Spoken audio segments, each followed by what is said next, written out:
The blood spreads slow on concrete, dark red, almost black in the afternoon light. It starts as a small pool beneath Mayme Johnson's dress, then creeps outward, down the sidewalk, into the cracks. 4 concrete steps. That's all it takes. Mayme's right hand is pressed against her belly, 7 months pregnant. Her other hand is braced against the bottom step, keeping her head off the ground. She's not screaming, she's not moving, just breathing. Short, quick breaths through her teeth. Above her, at the top of the steps, Anthony Russo stands frozen. 3 seconds. That's how long he stands there, before his brain catches up to what his hands just did. Then he walks away. Not runs. Walks. Hands in his pockets, head down. Like he didn't just push a pregnant woman down 4 concrete steps in front of a grocery store with 6 people inside.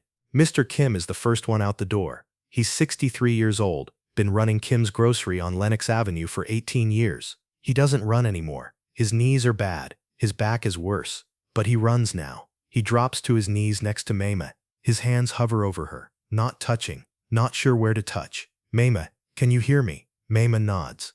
Barely. Her eyes are closed. I'm calling ambulance. Don't move. Please don't move. Kim runs back inside, picks up the phone with shaking hands, dials. The operator answers. Kim gives the address. The ambulance is on its way. Kim knows how long it takes for an ambulance to come to Harlem for a black woman. He goes back outside. Mayme hasn't moved. It takes 32 minutes for the ambulance to arrive. Mr. Kim kneels beside Mayme the whole time. He takes off his shopkeeper's apron, folds it, puts it under her head. She doesn't speak, doesn't open her eyes, just breathes, and keeps her hand pressed against her belly. A crowd gathers. 8 people, 10. They stand in a semicircle on the sidewalk, not talking, just watching, waiting. One woman, Mrs. Davis from 2 blocks over, kneels on Mayme's other side. She's had 6 children. She knows what this looks like. She doesn't say anything, just takes Mayme's free hand and holds it. At 3:09 p.m., 32 minutes after Kim called, the ambulance turns onto Lenox Avenue. No siren, no rush. 2 white paramedics get out. They take their time getting the stretcher. They walk over, look down at Mayme.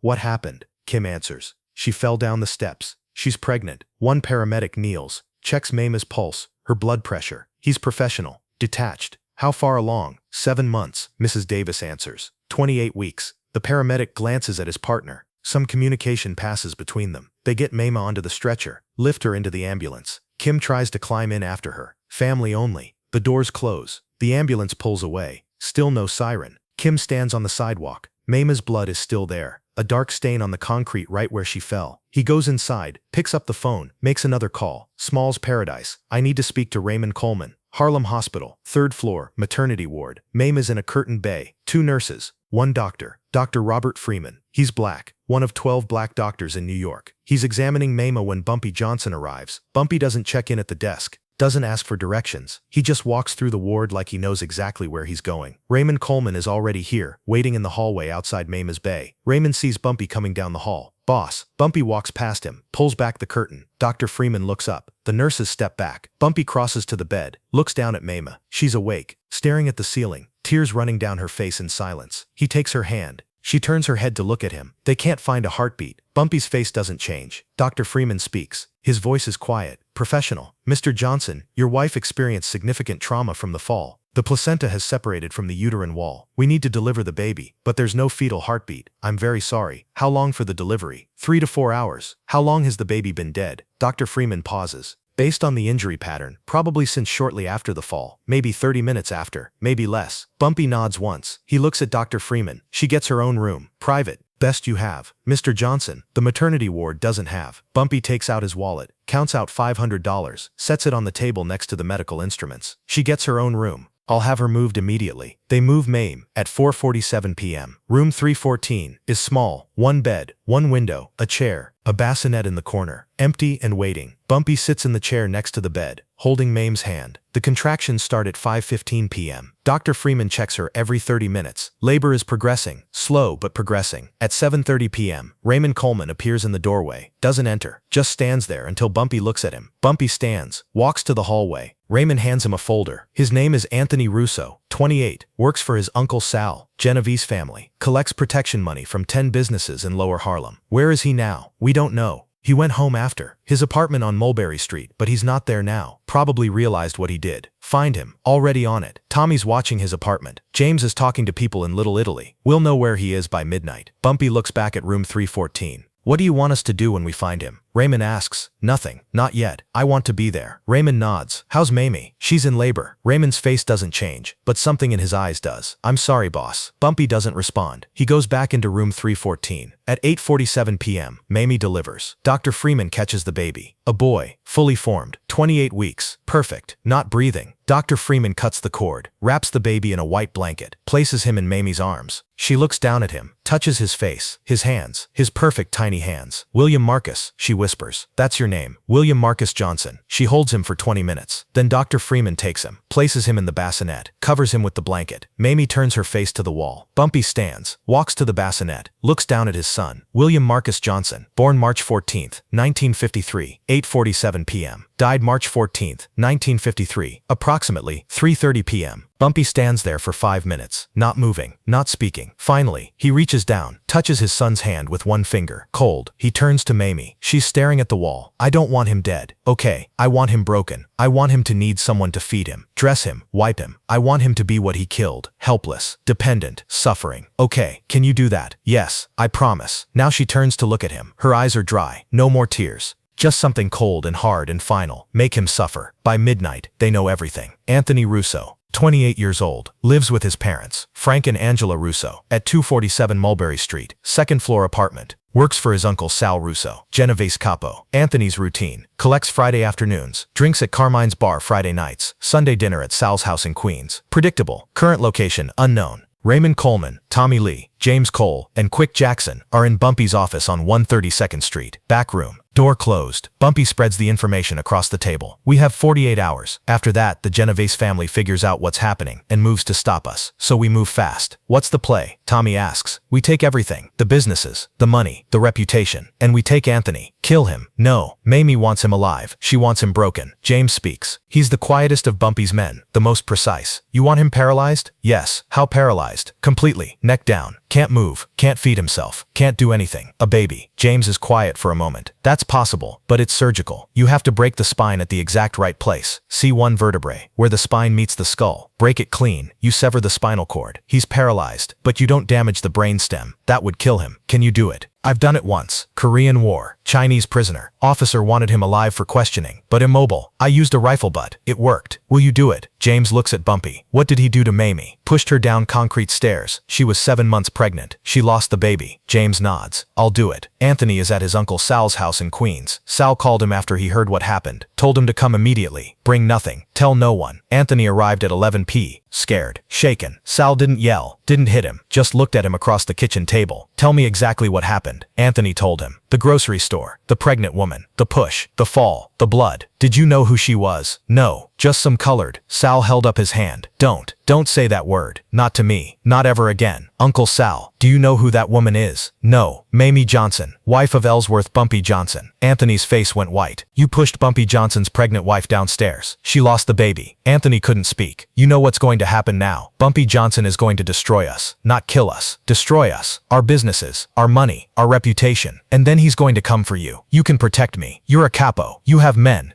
I can't protect you from Bumpy Johnson in Harlem. Nobody can. And even if I could, I wouldn't. You violated the rules. You hurt a civilian, a pregnant woman. You brought shame to this family. What do I do? Sal stood. You pray that when he comes for you, he makes it quick. But he won't, because you killed his son. Now, at 2 a.m., Anthony is in Sal's guest bedroom. 6 bodyguards in the house, all armed. Anthony hasn't slept, just sitting on the bed, staring at the wall. At 2:17 a.m., the lights go out. The bodyguards react immediately. Flashlights, guns drawn. At 2:18 a.m., the windows shatter, all of them simultaneously. Canisters come through. Tear gas. The bodyguards last maybe 40 seconds. By 2:20 a.m., the house is silent, except for coughing. At 2:22 a.m., Bumpy's men enter, 4 of them wearing gas masks. They find Anthony in the guest bedroom. He's on the floor trying to crawl toward the window, crying, coughing. James Cole pulls him to his feet. Anthony Russo. Anthony nods. You're coming with us. They bring Anthony to a warehouse in Red Hook, Brooklyn. Abandoned. No cameras. No witnesses. The inside is empty, except for a single chair. metal, bolted to the concrete floor. They sit Anthony in the chair, zip tie his wrists to the armrests, his ankles to the legs. Then they wait. At 3:15 a.m., Bumpy walks in. He's alone, just him. He's wearing the same clothes he wore to the hospital. Gray suit, white shirt, no tie. The shirt has blood on it, from Mayme, from delivery. He crosses to where Anthony is sitting, stops 3 feet away, doesn't speak, just looks at him. Anthony is crying, snot running down his face, trying to form words, but they won't come. Bumpy waits. Finally, Anthony manages to speak. Please, please, I'm sorry. I didn't know who she was. I swear I didn't know. Bumpy says nothing. It was an accident. I didn't mean. You pushed her. Anthony stops, looks at Bumpy. You put your hands on my pregnant wife. You pushed her down concrete stairs. 4 stairs. That's all it took. 4 stairs. And my son is dead. I'm sorry.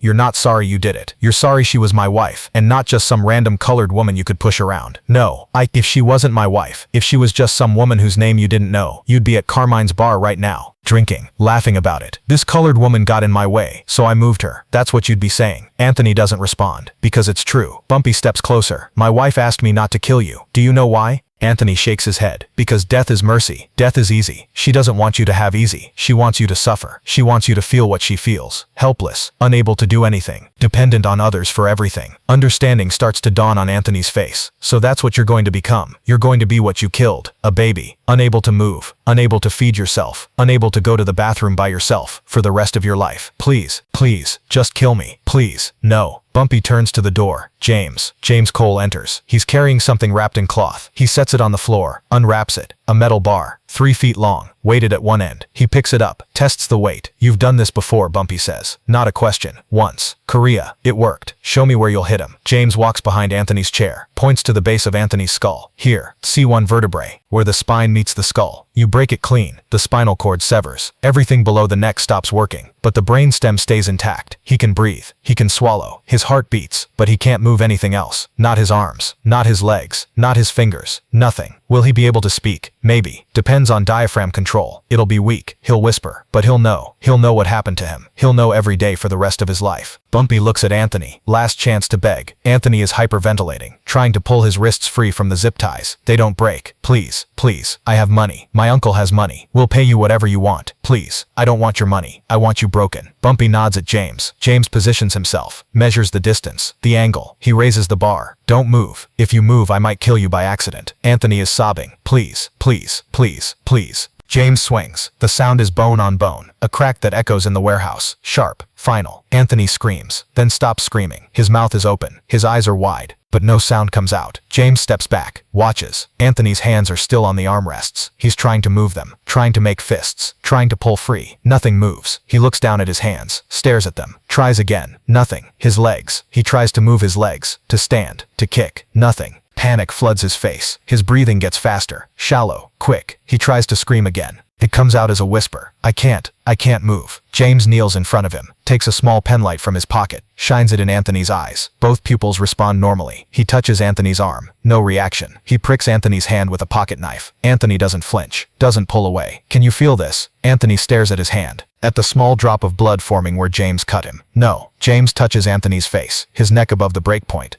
Yes. The break is clean. Complete spinal cord severance at C1. He's quadriplegic. Permanent. His face works. His voice works. Barely. But everything below his neck is gone forever. Bumpy looks at Anthony. Anthony looks back. His eyes are full of tears. He's trying to speak. It comes out as a whisper. Kill me. Please. Just kill me. No. You live. You live. And you remember. Every day. Every hour. Every minute. What you did. What it cost you. What it cost your family. Please. You're going to wake up tomorrow in a hospital bed. You won't be able to move. You won't be able to feed yourself. Someone else will have to do everything for you. Change your clothes. Wash you. Feed you. Wipe you when you soil yourself. Because you won't even be able to control that anymore. Anthony is crying. Silent tears running down his face. And every day for the rest of your life, you're going to wish I'd killed you. But I didn't. Because that's what my wife wanted. She wanted you to suffer. So you're going to suffer. Bumpy turns to James. Clean him up. Take him to Queens General. Leave him in the emergency entrance. Boss, if we cut him loose, he can't move anyway. I know. Leave him in the chair. Let them find him like this. Let them see what happens to people who touch my family. Queens General Hospital. Emergency entrance. The night security guard is doing his rounds when he sees the van. black, no plates, idling in the ambulance bay. He walks over to tell them they can't park there. The van drives away before he reaches it. On the ground in the ambulance bay is a metal chair with a man in it. The security guard gets closer, sees the man's face. He's conscious, eyes open, mouth moving. The guard kneels. Sir, can you hear me? The man's eyes focus on him. His mouth moves. No sound at first, then a whisper. Help me. The guard sees the zip ties, tries to pull them off. Too tight. I'll get help. Hold on. He runs inside, comes back with 2 nurses and an orderly. They wheel the chair inside. In the emergency room, under the lights, they see the note pinned to the man's shirt. Anthony Russo, C1 spinal fracture, quadriplegic. This is justice. At 5:30 a.m., the on-call neurosurgeon, Dr. Kenneth Walsh, examines Anthony. X-rays confirm it. Complete fracture at C1. The spinal cord is severed. Clean break. Dr. Walsh has seen this kind of injury before. Car accidents, diving accidents, falls from great heights. He's never seen one this precise. Can you fix it? The nurse asks. Dr. Walsh looks at the X-ray for a long time. No. The spinal cord is severed. There's no surgery that can repair this. He's quadriplegic. Permanent. He looks down at Anthony on the gurney. Anthony is staring at the ceiling. Not blinking. Not moving. How old is he? The nurse checks the chart. 28. 28. Dr. Walsh shakes his head. He could live another 60 years like this. At 6 a.m. they move Anthony to the ICU. Hook him up to monitors. IV. Catheter. At 6:15 a.m. the hospital calls the number listed in his wallet. Sal Russo answers on the first ring. He hasn't slept. Mr. Russo, this is Queens General Hospital. Your nephew Anthony has been admitted. You should come right away. March 16th, 7 a.m. Sal Russo walks into the ICU. He sees Anthony in the bed. Tubes, wires, monitors. Anthony's eyes are open. They follow Sal as he approaches. Sal sits in the chair next to the bed. Doesn't speak. Just looks at his nephew. Finally, can you move? Anthony's mouth moves. The whisper is barely audible. No. Anything. No. Sal nods, like he expected this. The doctor says it's permanent. Anthony's eyes fill with tears. I'm sorry, Uncle Sal. I'm so sorry. Sal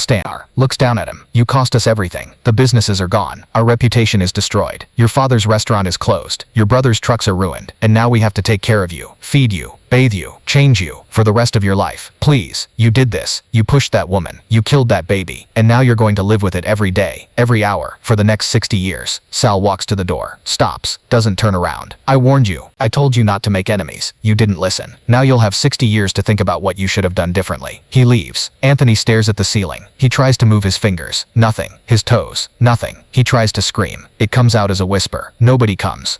1956. 3 years later. Anthony is 31 years old. He hasn't moved in 3 years. He has a pressure sore on his lower back. Infected. Smells like rot. Pneumonia. His 4th time. His father hasn't visited in 2 years. His mother comes every Sunday. Never stays long. Uncle Sal stopped paying for the nursing home. Now Medicaid pays. Anthony waits. 1961. 8 years later. Anthony is 36. Transferred to a worse facility. His father died. Heart attack. His mother is 70. Can't afford the bus fare anymore. Doesn't visit. His brother moved to Florida. Hasn't called. Uncle Sal is in federal prison. 20 years. Anthony is alone. Every day a stranger feeds him, changes him, turns him. Every night he wishes he died on March 14, 1953. 1976. 23 years later. Anthony is 51. He hasn't spoken in 6 years. His mother died in 1973.